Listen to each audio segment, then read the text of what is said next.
Hello again, it's Joey John Maguire. I'm in my favourite local watering hole, not a Wetherspoons, but a local watering hole called the Broadway Bar. That's in Fulham Broadway, London, United Kingdom.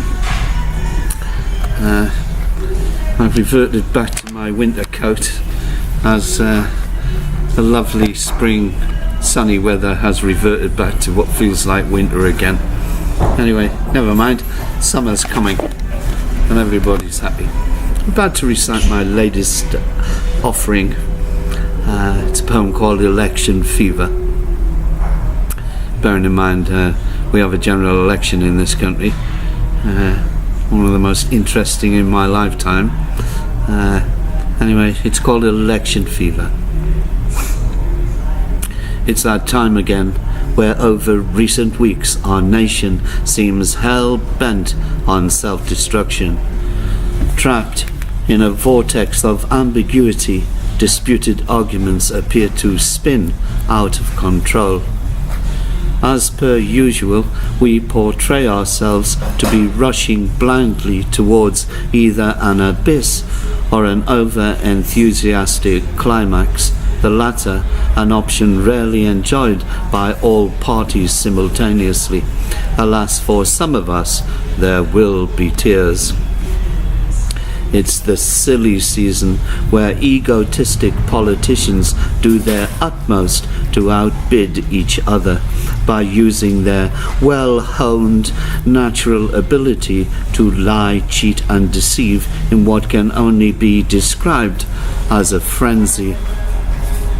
On the other hand, the other end of the spectrum, Joe Public sits unmoved, having spent most of their decades at the sharp end of deceitful betrayal, now in an act of defiance after being treated like stupid imbeciles, act accordingly, which of course adds spice to the confusion in a system where the biggest manipulative liar can easily corrupt and sway the marginals to win.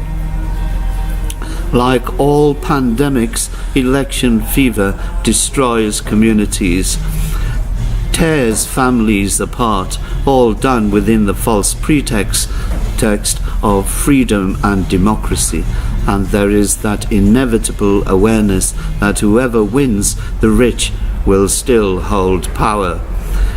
The middle echelon will still be clinging on to their wobbly fence, as always continually moaning, bitterly immersed in their own agendas, normally what's best for them, with the poor left to gratefully feed on the scraps. Silence for another 5 miserable years, abandoned by hope, forced to accept their miserable existence as per the norm. Never mind though, it could be worse.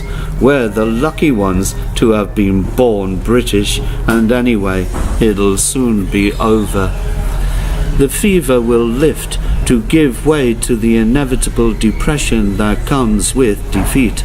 The rich will retire to their safe havens, only just audible as they sigh with relief in the comfort of their cushioned cocoons. Whoever wins will be given carte blanche to run the country badly, and for all those who didn't vote, who don't like the outcome nor the consequences, tough titty, having relinquished their right to vote, they in turn relinquished their right to complain. Always strange how when I start to read, it suddenly gets noisy in whatever pub I'm in. I don't know, maybe that's sod's law. But I like it anyway because it shows the rawness of what I'm trying to do. Anyway, Joey John Maguire, and that was Election Fever.